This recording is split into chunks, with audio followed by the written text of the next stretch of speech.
भरधाव क्रुझर पाठीमागून ट्रॅव्हल्सवर आदळल्याने झालेल्या भीषण अपघातात क्रुझरमधील 7 जण जागीच ठार झाले. सांगलीतील विजापूर गुहागर महामार्गावर जांभूळवाडी नजीक तालुका कवठे महाकाळ येथे बुधवारी सायंकाळी 7:30च्या सुमारास ही दुर्घटना घडली.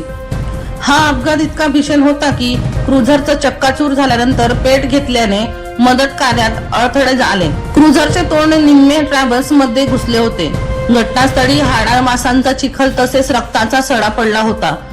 घटनास्थळावरून मिळालेली माहिती अशी की जमखंडी तालुका बागलकोट कर्नाटक येथून क्रुझर मधून लग्नासाठी वराड सावरड तालुका तासगाव जिल्हा सांगली येथे निघाले होते.